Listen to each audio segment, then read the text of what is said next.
Hello everyone, welcome to my channel inspiring Chand. दोस्तों, आज की इस वीडियो में मैं आपको यह बताने जा रही हूँ कि बकरीद मतलब कि ईद अल अज़हा क्यों मनाया जाता है। क्या जानवर को मारना और मारकर खाना गलत है? मैं आपको इस बात को रिलीजियस पॉइंट ऑफ व्यू ना देकर साइंस के पॉइंट ऑफ व्यू और फैक्ट से समझाने वाली हूँ, इसलिए मेरा वीडियो अंत तक ज़रूर देखें और मेरा वीडियो अच्छा लगा तो लाइक ज़रूर कीजिएगा और मैंने कुछ गलत कहा तो कमेंट सेक्शन में लिखकर ज़रूर बताइएगा। तो चलिए स्टार्ट करते हैं। सबसे पहला सवाल यह है कि बकरीद क्यों मनाया जाता है। दोस्तों, हजारों साल पहले अल्लाह के पैगंबर हज़रत इब्राहिम अलैहिस्सलाम थे। अल्लाह अपने नबी व पैगंबर से बहुत प्यार करता है और अपने बेहतरीन बंदों को आजमाता है और उसका बदला उसे दुनिया या आखिरात में देता है। कुछ इसी तरह हज़रत इब्राहिम अलैहिस्सलाम के साथ हुआ। एक बार हज़रत इब्राहिम अलैहिस्सलाम आराम फरमा रहे थे, तभी आपको नींद आ गई तो आपने ख्वाब देखा कि अल्लाह ने आपसे कहा, ए इब्राहिम, मेरी राह में अपनी सबसे प्यारी चीज़ को कुर्बान करो। और आपकी सबसे प्यारी चीज़ आपके इकलौते बेटे हज़रत इस्माइल अलैहिस्सलाम थे। और अम्बियाओं के ख्वाब सच्चे होते हैं। हालांकि अल्लाह ने पहले भी हज़रत इब्राहिम अलैहिस्सलाम को कई बार आजमाया था, लेकिन हज़रत इब्राहिम अलैहिस्सलाम के आजमाइश का सिलसिला अभी जारी। अब उन्होंने ख्वाब देखा अपने बेटे को ज़ुबह करने का। हज़रत इब्राहिम अलैहिस्सलाम अपने बीवी हाजरा अलैहिस्सलाम से मिलते हैं और कहते हैं, अल्लाह ने हुक्म दिया है कि अपने बेटे को ज़ुबह कर दो। हाजरा अलैहिस्सलाम जानती थी कि हज़रत इब्राहिम अलैहिस्सलाम नबी है और अल्लाह की तरफ से यह आजमाइश है। यकीनन अल्लाह को इंसानी कुर्बानी नहीं चाहिए थी, लेकिन ये एक आजमाइश थी। हाजरा अलैहिस्सलाम ने कहा, ठीक है, क्योंकि वह खुदा की नेक बंदी थी और अल्लाह पर पूरा भरोसा था उन्हें।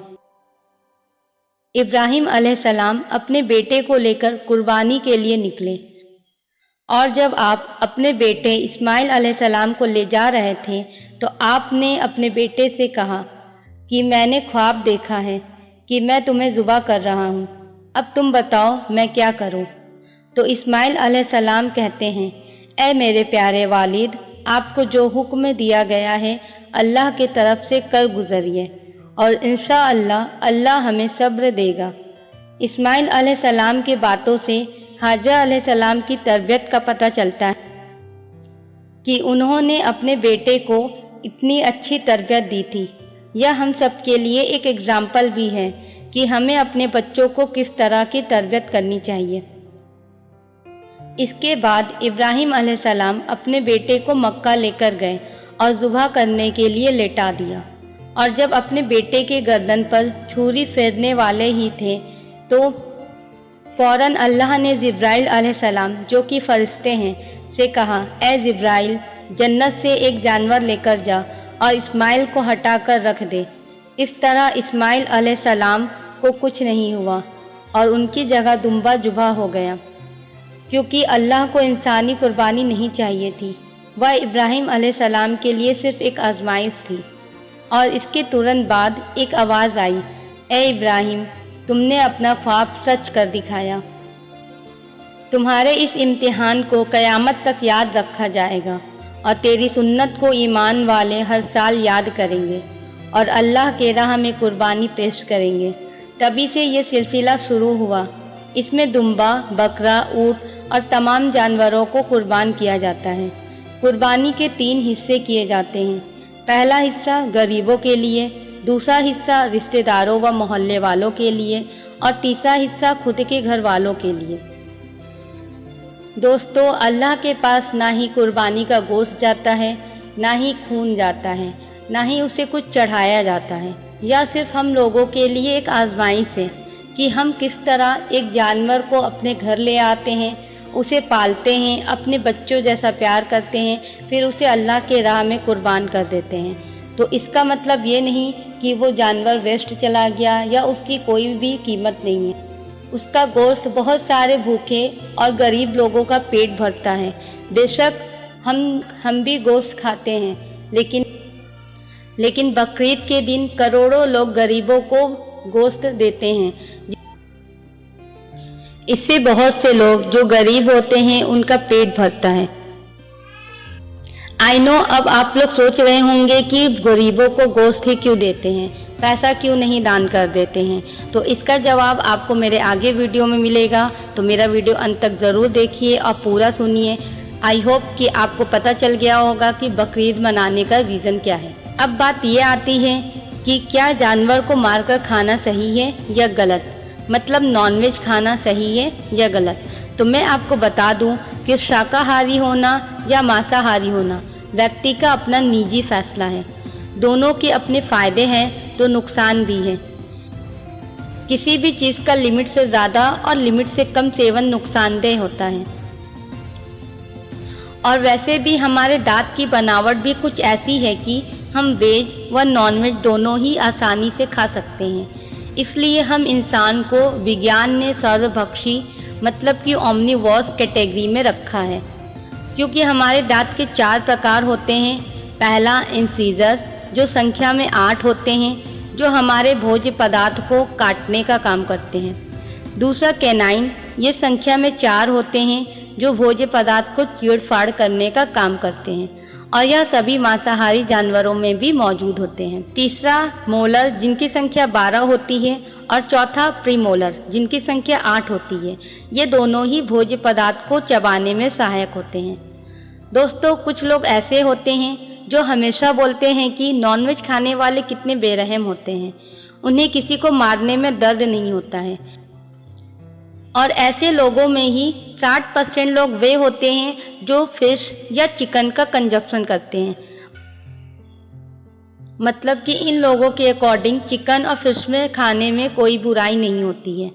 मैं आपको बता दूं कि साल 1901 में Indian scientist sir Jagdish Chandra Bose अपने आविष्कार क्रेस्कोग्राफ से साबित कर दिया था कि पेड़ पौधे में भी जीवन होता है, इसलिए पेड़ पौधों को भी लिविंग थिंग में रखा जाता है।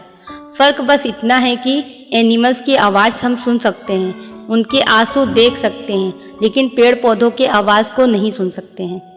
शाकाहारी लोग चाहते हैं कि पूरी दुनिया शाकाहारी हो जाए, और मांसाहारी लोगों का अपना अलग तर्क है। इसी क्रम में साइंटिस्ट इस मसले पर 2 तरह की बातें करते हैं। पहली यह कि ऐसा होना संभव नहीं है। उनके मुताबिक यदि ऐसा हुआ तो पॉजिटिव और निगेटिव दोनों तरह के प्रभाव दुनिया में देखने को मिलेंगे। कोलंबिया में international centre for tropical agriculture में काम कर रहे एंड्रयू जॉर्विस मानते हैं कि पूरी दुनिया का शाकाहारी होना ठीक नहीं है, क्योंकि हर एक व्यक्ति के पास खाने के एक तरह के विकल्प नहीं है। यदि एक गरीब आदमी प्रोटीन खाना चाहता है तो वह रोजाना बादाम नहीं खरीद सकता, मतलब उसके सामने सस्ते दाम पर मांस खरीदना बेहतर ऑप्शन है।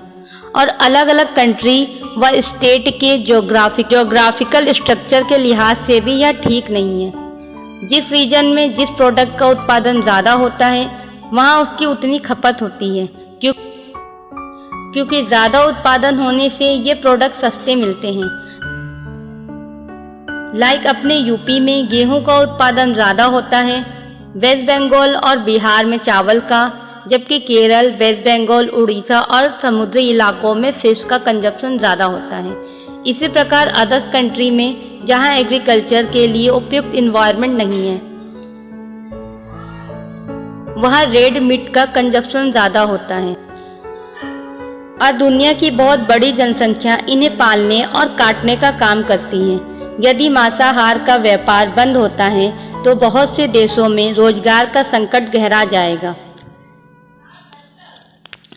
एडिनबर्ग यूनिवर्सिटी के अनुसार मांसाहारी से शाकाहारी बनाने की ओर जाने से पहले हमें देश में रोजगार के नए विकल्प तलाश कर लेने चाहिए। और आपको तो पता ही है कि इंडिया में सड़कों पर आवारा पशु कितना रहते हैं।